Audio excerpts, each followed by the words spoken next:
పెత్తందారులను కొట్టి పేదలకు పడాడని బందిపోటన్నారు. అణగారిన వర్గాలకై గొంతెత్తాడని కుట్ర పన్ని తల నరికేశారు. అయినా ఆ మహాయోధుడి గురించి ఏ చరిత్రకారుడు రాయలేదు. దాన్నొక జానపద గాథగా కొట్టిపారేశారు. కాని ఇది కట్టుకథ కాదు, నిజమైన ఓ యోధుడి గొప్ప పోరాటం.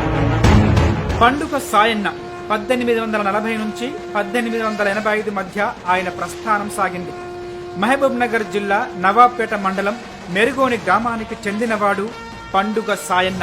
నాగేటి చాలల్ల నా తెలంగాణ, నా తెలంగాణ నవ్వెట్టి బతుకల్ల నా తెలంగాణ, నా తెలంగాణ. సాయన్న గ్రామీణ క్రీడల్లో ఆరితేరాడు. ఎద్దుల బండిని ఒక్క చేతితో లేపి విసిరేవాడు. ఇలా ఆడుతూ పాడుతూ ఉండే ఆ ఊళ్ళో దొరల ఆధిపత్యానికి అడ్డు లేకుండా పోయింది. పండుగ సాయన్న భూములను కూడా భూస్వాములు ఆక్రమించుకున్నారు. దీంతో ఆ కుటుంబం చితికిపోయింది. సాయన్న చిన్నమ్మను భూస్వాములు చెరిచారు.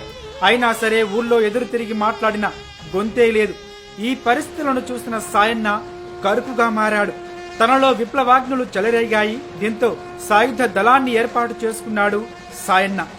పేదలపై బహుజనులపై ఏ వర్గాలు ఆధిపత్యం చెలాయిస్తున్నాయో గుర్తించి ఆయుధం ఎక్కుపెట్టాడు. సాయన్నకు ప్రజల్లో ఆదరణ పెరిగింది. అది చూసి భూస్వామ్య పక్షాలు తట్టుకోలేకపోయాయి. తప్పుడు కేసులతో జైల్లో పెట్టించారు. ఈ చర్యను ప్రజలు తీవ్రంగా ఖండించి స్టేషన్ పై మూకుమ్మడి దాడి చేశారు. దీంతో వెనక్కి తగ్గిన నిజాం ప్రభుత్వం 10,000 రూపాయలు జమానతుగా కట్టాలని షరతు పెట్టి మార్మత్ చోడో అని హుకుం జారీ చేసింది. ఈ పరిణామం భూస్వాములకు మింగుడు పడలేదు. సాయన్న బయటకొస్తే తమ ఆటలు సాగవనుకుని కుట్ర పన్నారు. మార్మత్ చోడో అంటే చంపొద్దు, వదిలేయండి అని ఉన్న స్టే ఆర్డర్ను ఎస్పీ కొంతమందితో కలిసి నక్కజిత్తుల సలహాతో మార్ అనే పదం వద్ద పులుస్టాప్ పెట్టి మార్ మత్ చోడో అంటే చంపండి, వదలకండి అని అర్థం వచ్చేలా మార్చి పండుగ సాయన్నకు మరణశిక్ష విధిస్తారు. పండుగ సాయన్న తల నరికి మొండెం ఒక దగ్గర, తల మరొక దగ్గర విసిరేస్తారు. దీంతో ఆగ్రహించిన ప్రజలు పోలీస్ స్టేషన్ కి పోటెత్తడంతో అది చూసిన ఎస్పీ గుండెపోటుతో చనిపోతాడు.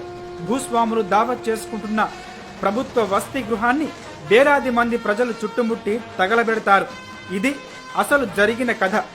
అలా ప్రజల నాల్కలపై నిలిచిన సాయన్న చరిత్రను బెక్కం జనార్దన్ అక్షరబద్ధం చేసి దాన్ని నవలగా మార్చి అందించారు. దీని ఆధారంగానే పవన్ కళ్యాణ్తో క్రిష్ ఈ కథను తెరకెక్కించనున్నారు. అయితే 150 సంవత్సరాలుగా ఏ చరిత్రకారులు, ఏ సాహితీవేత్తలు ముట్టుకోలేదు. కానీ మహబూబ్ నగర్ ఎర్ర సలకల్లో పండుగ సాయన్న త్యాగం మాత్రం చెక్కు చెదరకుండా ఉంది.